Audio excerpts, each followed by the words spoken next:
Hello friends, welcome to my YouTube channel SSC exam preparation. मैं हूं अर्चिता नयन और आपके सामने फिर से हाजिर हो चुकी हूं आरआरबी एनटीपीसी की पूरी तैयारी को लेकर। टोटल आपके पास अब गिन चुन के 90 दिन बचे हैं, बिकॉज आरआरबी एनटीपीसी ने अपना डेट निकाला है 15 दिसंबर। तो आपको यहाँ पे इन 90 दिनों में इसकी तैयारी कैसे करनी है, इसकी आपको पूरी जानकारी होना चाहिए। तो इसके लिए हमने आपको आरआरबी एनटीपीसी का क्या है सिलेबस, आपको किस तरीके से क्वेश्चंस पूछे जाएंगे, कौन कौन सा बुक्स अभी आपके लिए बहुत ही ज़्यादा इंपॉर्टेंट होंगे, उसके लिए हमने अलग से वीडियो बना के रखा है, जिसका लिंक आपको नीचे डिस्क्रिप्शन बॉक्स में मैं दे दूंगी। आप वहाँ पे से जाके उस वीडियो को ज़रूर से ज़रूर देख लो, ताकि आपको इसकी पूरी स्ट्रेटजी पता चल सके। इसके अलावा एग्जाम में प्रीवियस ईयर क्वेश्चंस की बहुत ही ज़्यादा वैल्यू होती है, तो यहाँ पे हमारी कोशिश है कि आपके प्रीवियस ईयर की क्वेश्चंस करवा दी जाए। ये आपका पार्ट 3 है। इसके पहले हमने इसके 2 पार्ट अपलोड करके रखा है, तो जिन लोगों ने वो पार्ट नहीं देखा है उसका भी लिंक नीचे आपको डिस्क्रिप्शन बॉक्स में मिल जाएगा। और ये जो सारे क्वेश्चंस है वो 2 अप्रैल 2016 को 9 से 10:30 के शिफ्ट में आपको पूछे गए हैं, और ऐसे ही सवाल 2020 में भी आने की संभावनाएं होंगी। तो दोस्तों, आप इस वीडियो के साथ लास्ट तक ज़रूर बने रहिएगा अगर आपको भी इसकी तैयारी करनी है। तो साथ ही साथ इसके आगे के वीडियोस भी आपको इसी तरीके से मिलती रहेगी। उसके लिए आपको करना क्या है, चैनल को सब्सक्राइब करके बेल आइकन पर प्रेस कर दो, ताकि आपको नोटिफिकेशंस मिल जाए इसके पार्ट 4, इसके आगे के जो भी डेज में हम डेली क्वेश्चंस आपको करवाने की कोशिश करेंगे। बीच बीच में किसी इश्यूज़ के कारण क्वेश्चंस नहीं आ पाते हैं, बट हमारी कोशिश रहेगी कि आपको डेली क्वेश्चंस करवा दिए जाए। तो चलिए शुरू करें। तो जैसा कि हमने बोला, आपको हमने इसके पहले 2 वीडियो करवा के रखा है, तो ये हमारी बारी है तीसरी वीडियो की। और ये जो तीसरी वीडियो है ये आपको जो है क्वेश्चन नंबर 51 से स्टार्ट होगी। क्वेश्चन नंबर 51, इसके पहले हमने क्वेश्चन नंबर 50 तक करवा दिया था। कह रहा है आपको यहाँ पे इतने सारे नंबर्स दे दिए गए हैं, आपसे पूछ रहा है कि आप इसका बहुलक ज्ञात करो। बहुलक मतलब क्या होता है? बारंबारता, मतलब जो सबसे ज़्यादा बार होता है वही हमें ज्ञात करना होता है। तो इस क्वेश्चन में हम आसानी से बहुलक को ज्ञात कर सकते हैं। कैसे ज्ञात कर सकते हैं? 72 है, 74, 75, 76। तो अब देखो यहाँ पे अगर हम 71 की बात करते हैं तो ये एक बार आई है, जबकि 72 की बात करें तो यह भी एक बार आई है, जबकि 73 आपका 2 बार। और अगर हम 74 की बात करते हैं तो 1 2 बार, और 75 की बात करेंगे तो 1 2 3 बार आया है। तो यहाँ पे बहुलक जो है कौन सा हो गया? तो 75, ऑप्शन नंबर 2। इसी तरीके से चलते हैं अगले क्वेश्चन की ओर। अगला क्वेश्चन भी यहाँ पे आपको बहुत ही सिंपल दिया गया है। कह रहा है CRISPR का क्या अभिप्राय होता है, मतलब CRISPR को हम क्या बोलते हैं, ये हमसे पूछ रहा है। तो चलिए देखते हैं CRISPR का मतलब क्या होता है। इसका फुल फॉर्म आपसे पूछ रहा है। इस तरीके के फुल फॉर्म एग्जाम में पूछे जाते हैं। तो इसका फुल फॉर्म होता है clustered regularly interspaced short palindromic repeats. आपको इसका फुल फॉर्म पता चल गया क्या होता है? Clustered regularly interspaced short palindromic repeats. उसी तरीके से चलते हैं अगले क्वेश्चन की। क्वेश्चन नंबर 53, रामखेलिया किस राज्य का लोक नृत्य है? तो फ्रेंड, लोक नृत्य यानी कि जो डांसेस होती है और जो आपके पर्व होते हैं, त्यौहार होते हैं, जैसे आपको होता है ओणम, किस राज्य का फेस्टिवल है। इस तरीके के क्वेश्चंस बहुत ही ज़्यादा एग्जाम में पूछे जाते हैं, तो आपको इसका आंसर पता होना चाहिए। इसे आप एक बार अच्छे तरीके से देख लोगे। इसके अलावा आपको जिस भी टॉपिक में यहाँ पे मैं क्वेश्चंस करवा रही हूँ, जिस भी टॉपिक में प्रॉब्लम होगी वो आप हमें बता देना कमेंट बॉक्स में कमेंट करके, या फिर इसके लिए हमने आपको अलग से इंस्टा अकाउंट बनाया है, जिसका लिंक आपको नीचे डिस्क्रिप्शन बॉक्स में मिल जाएगा। अर्चिता नयन से जाके आप सर्च भी करोगे तो वहाँ पर भी आपको हमारी ID मिल जाएगी इंस्टा की। आप वहाँ पर मैसेज करके अपने प्रॉब्लम्स हमें शेयर कर सकते हो। तो चलिए देखते हैं, रामखेलिया किस राज्य का नृत्य है? तो यह जो है बिहार का नृत्य है, ऑप्शन नंबर C। अब क्वेश्चन नंबर 54 है। कह रहा है 2 संख्याओं का महत्तम समापवर्ती तथा लघुत्तम समापवर्ती 7 और 252 है। यदि एक संख्या 28 है तो दूसरी संख्या ज्ञात कीजिए। 2 संख्याएं हैं जिसका HCF और LCM हमें दे के रखा है, और एक संख्या दे के रखी है, तो हमसे पूछ रहे हैं कि दूसरी संख्या क्या होगी। बहुत ही सिंपल है। हमें करना क्या होता है, हमें एक चीज पता होनी चाहिए। क्या? पहली संख्या इंटू दूसरी संख्या किसके बराबर होती है? तो HCF इंटू LCM के। पहली संख्या हमें पता है 28, दूसरी संख्या हमें नहीं पता।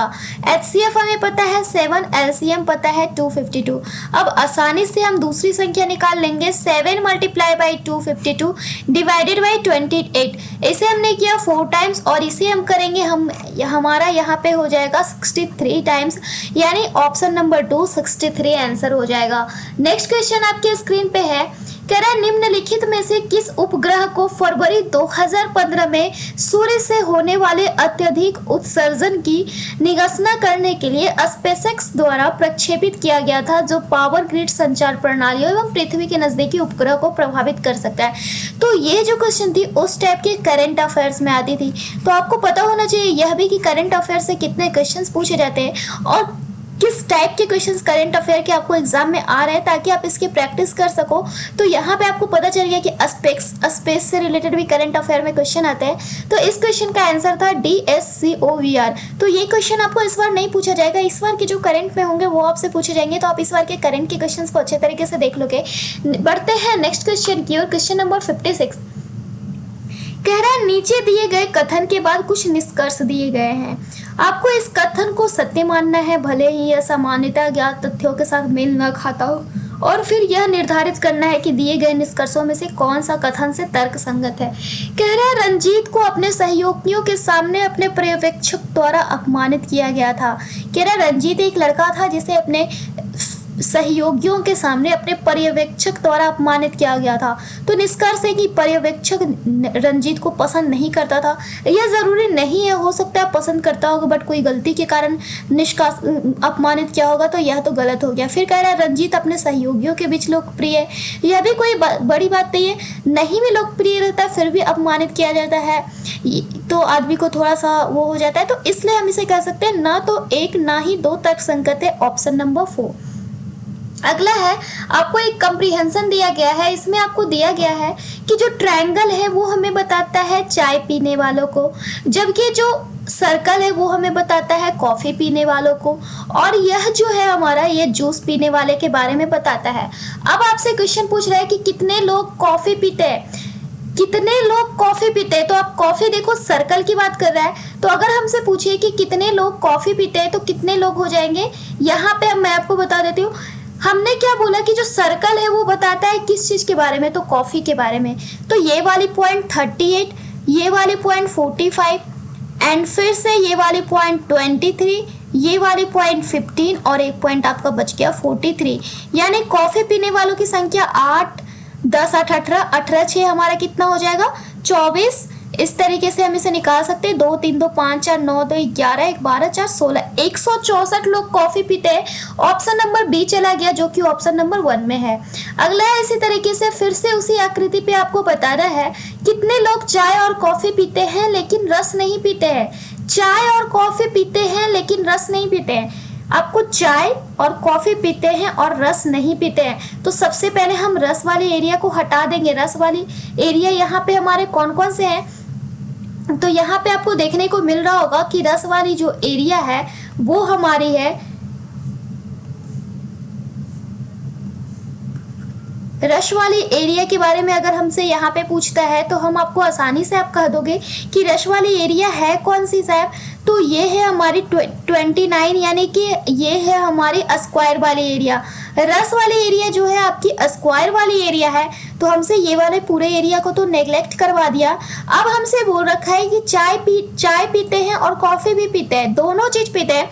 तो दोनों चीज पीने वाले बस 45 आदमी बचे, बाकी 38 की बात करें तो सिर्फ कॉफी, 43 सिर्फ कॉफी और 24 सिर्फ चाय, यानी 45 लोग, ऑप्शन नंबर डी। उसी तरीके से बोल रखा है कि अब आप बताओ कितने लोग रस और चाय पीते हैं लेकिन कॉफी नहीं पीते हैं। कॉफी का मतलब क्या था आपका सर्कल, सर्कल को पूरे हटा देने के लिए बोला, सर्कल को हमने यहाँ से हटा दिया। अब आप बताओ चाय और कॉफी चाय और रस दोनों पीते हैं, तो चाय और रस दोनों पीने वाले सर्कल को अगर हम हटा दें तो बस 36 लोग बचते हैं।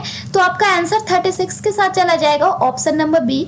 अब अगला क्वेश्चन है, यदि एक सर्किट का, ये आपका साइंस का थोड़ा सा क्वेश्चन आ गया है, यदि एक सर्किट का प्रतिरोध दोगुना किया जाता है तो वोल्टेज को समान रखने के लिए सर्किट में प्रवाहित विद्युत धारा कितनी होगी। तो सर्किट में जो प्रवाहित विद्युत धारा होती है, अगर हम प्रतिरोध को दोगुना करते हैं तो विद्युत धारा आपकी क्या होती है, तो आधी घट जाती है, ऑप्शन नंबर बी। अब कह रहा है कि आप इसे एक सार्थक वाक्य बनाने के लिए व्यवस्थित करें। कौन सा जो है सेंटेंस हमारा पहले आएगा, कौन सा बाद में आएगा, उसके बाद एक अच्छा सेंटेंस बनेगा। All people throw its impact, its आ गया यानी ये थोड़ा बीच का है। Correct the growth in human population, ये हमें देखने में लग रहा है द इकोनॉमी एंड एनवायरमेंट, देखने में लग रहा है कि the growth in human population सबसे पहले होना चाहिए। The growth in human population around the world has affected all people through its impact on the economy and environment, यानी कि जो ह्यूमन पॉपुलेशन की ग्रोथ हो रही है यह पूरे वर्ल्ड को अफेक्ट कर रहा है, जो भी इससे प्रभावित हो रहे हैं उसके इकोनॉमी और इन्वायरमेंट में। तो आसानी से हो गया QSPR ऑप्शन नंबर बी। कह रहा है इस चिन्ह का उपयुक्त समुच्चय का चयन करें। कौन कौन से यहाँ पे चिन्ह हम लगाएंगे तो आसानी से 133 आ जाएगा। अब हम पहले ऑप्शन की बात करते हैं तो बीच में डिवाइड है, एंड अगर 17 डिवाइडेड बाई 9 करते हैं तो यह फ्रैक्शन ले आएगा, यह भी गलत। सेकेंड में यहाँ पे डिवाइड है तो 5 डिवाइडेड बाई 17 भी फ्रैक्शन, फिर से लास्ट में तो यह भी। अब हम सबसे पहले ऑप्शन नंबर डी को चेक करेंगे तो 25 मल्टीप्लाई बाई 5 प्लस 17 माइनस 9, तो ये हमारा हो गया 125 प्लस 17 माइनस 9। ओवरऑल यहाँ पे 125 प्लस 8 हो जाएगा, यानी 133 आ गया। तो बिल्कुल सही है ऑप्शन नंबर डी। अगला सवाल है, एक दो अंकों की संख्या का अंकों का योग जो है 13 है, यदि उन अंकों को हम आपस में बदल जाते हैं तो संख्या 27 से घट जाती है, तो बदली हुई संख्या ज्ञात कीजिए।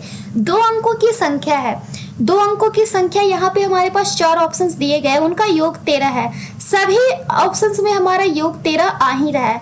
कह रहा है अंकों को आप आपस में बदल दो। ऑप्शन नंबर ए को अगर हम आपस में बदलते हैं तो 58 आ जाता है।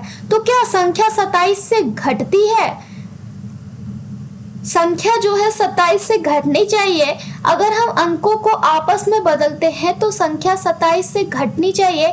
तो ये तो 27 से बढ़ रही है, आपस में बदल देने के बाद संख्या को अगर हम घटाते हैं तो ये क्या हो रहा है, माइनस में आ जाएगा। तो इसका बिल्कुल अपोजिट हम ऑप्शन नंबर डी देखें, बिल्कुल सपोर्ट कर गया। कह रहे हैं ऑप्शन नंबर 64 विजय शर्मिला से कैसे संबंधित है, यदि वह उन्हें अपनी माँ की इकलौती पोती की बेटी के रूप में परिचय कराता है। विजय की माँ आपसे बोल रखा है किसके बारे में, तो विजय की माँ की इकलौती पोती की बेटी। इकलौती पोती क्या हो गई, विजय की कजन हो गई। यहाँ पे बोल रखा है वह उन्हें अपनी माँ की इकलौती पोती, यानी कि विनय की कजन इकलौती पोती हो जाएगी, उसकी बेटी के रूप में करता है तो विनय उसका क्या हो जाएगा, तो मामा हो जाएगा। Option number D. Question number 65 है, नई दिल्ली में स्थित भारतीय संसद भवन की रचना को किसके द्वारा तैयार किया गया था, तो यह तैयार किया गया था सर एडविन लुटियंस और सर हर्बर्ट बेकर के द्वारा। Option number 4। कह रहा मानव शरीर में मौजूद निम्नलिखित कोशिकाओं में से किसमें माइटोकॉन्ड्रिया नहीं पाया जाता है। मानव शरीर में जो कोशिकाओं होती है उसमें किसमें माइटोकॉन्ड्रिया नहीं पाया जाता है, तो लाल रक्त कोशिका में। Option number 1। Question number 67 P की लंबाई है 5 फीट और उसने ध्यान दिया कि उसकी परछाई की लंबाई है 7 फीट। उसके बाद उसने मापा कि स्कूल की इमारत की परछाई की लंबाई है 42 फीट। तो आप बताओ स्कूल की इमारत की लंबाई क्या है, तो चलिए देखते हैं। हमसे यहाँ पे क्या बोल रखा है, पी की लंबाई है 5 फीट तो उसके परछाई की लंबाई है 7 फीट, जबकि इमारत की परछाई की लंबाई दे के रखा है कितना, 42, यानी कि कितना गुना हो गया, तो 6 गुना। तो स्कूल की लंबाई इससे 6 गुना ज्यादा हो जाएगी, यानी 30 फीट। Option number 1। सवाल नंबर 68 किस प्राणी के जीनोम को नवंबर में प्रकाशित किया गया था जो 10 वर्ष तक बिना भोजन पानी के जीवित रह सकता है और मॉस पिगलेट के रूप में भी जाना जाता है। यह क्वेश्चन भी उस टाइम के करंट अफेयर में था, क्योंकि बोल रखा है नवंबर में प्रकाशित किया गया था जो 10 वर्ष तक बिना भोजन पानी के जीवित रह सकता है और मॉस पिगलेट के रूप में भी जाना जाता है। तो यह था टार्डिग्रेड। ऑप्शन नंबर सी। अगला क्वेश्चन है क्वेश्चन नंबर 69 निम्नलिखित में से किस ग्रह का कोई भी चंद्रमा या उपग्रह नहीं होता है, तो शुक्र का कोई भी चंद्रमा या उपग्रह नहीं होता है। आपको कमेंट करके बताना है बृहस्पति ग्रह के कितने उपग्रह होते हैं और मंगल के कितने और नेपच्यून के कितने।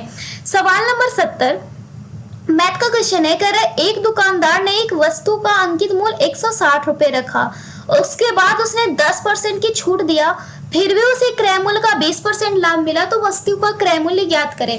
कह रहा है वस्तु का अंकित मूल्य था 160 उस पे उसने दे दिया 10% की छूट, यानी उसे वह कितने में बेचा, तो 160 गुना 90/100 यानी 144 में बेचा। ऐसा करने पर भी उसे 20% का लाभ होता है, तो उसकी क्रय मूल्य क्या होगी, तो 144 गुना 100 डिवाइडेड बाई 120। अब हम आसानी से क्रय मूल्य निकाल सकते हैं 12 टाइम्स, यानी 120 रुपए इसकी क्रय मूल्य है। Option number 3। सवाल नंबर 71, भारत के प्रधानमंत्री के पद हेतु नामित किए जाने के लिए एक व्यक्ति की न्यूनतम आयु कितनी होनी चाहिए, तो 25 वर्ष। यदि वह लोकसभा का सदस्य है तो राज्यसभा का नहीं होना चाहिए, लोकसभा का होना चाहिए। अब आपको कमेंट करके बताना है राष्ट्रपति के पद के लिए व्यक्ति की न्यूनतम आयु कितनी होनी चाहिए और वह किस संसद का सदस्य होना चाहिए या फिर नहीं होना चाहिए। सवाल नंबर 72, 2013 में प्रक्षेपित किया गया भारत का पहला विशेष रक्षा उपग्रह निम्नलिखित में से कौन सा है, तो यह है GSAT-7, जो कि भारत का पहला विशेष रक्षा उपग्रह है। अब आप कह रहे हैं इसे डिवाइड करके आप बताओ 0.0, इस तरीके से है आपका 3 0 है 81 डिवाइडेड बाई 0.009, सॉरी 0.09, तो ऊपर हमारा 00 चल गया और नीचे हमारा 50 आ गया। इस तरीके से हमारे यहाँ पे तैयार हो गया। 00 से 00 कैंसिल एंड यहाँ पे 9 टाइम्स, तो हमारा ओवरऑल कितने पर पॉइंट रहेगा, तो 0.009 पे। Option number B. सवाल नंबर 74 कह रहा है कुछ लड़के लड़कियां हैं, कुछ लड़कों के बारे में बोल रखा है कि वो लड़कियां हैं, बॉयज एंड गर्ल्स। अब कह रहा है सभी लड़कियां जो हैं गायक हैं, इस तरीके से। अब आप बताओ कुछ गायक लड़कियां हैं, बिल्कुल सही, कुछ गायक लड़कियां हैं और कुछ गायक लड़के भी हैं, यानी 1 और 2 दोनों तर्क संगत है। Option number C. सवाल नंबर 75, महिलाओं ने पहली बार ओलंपिक की सभी प्रतिस्पर्धाओं में कब हिस्सा लिया था, तो 2012 में हिस्सा लिया था। Option number 3। तो फिलहाल इस वीडियो में इतना ही, नेक्स्ट वीडियो आपको मिल जाएगी, तो उसके लिए आप बने रहिए हमारे चैनल के साथ। Then bye and thanks for watching this video.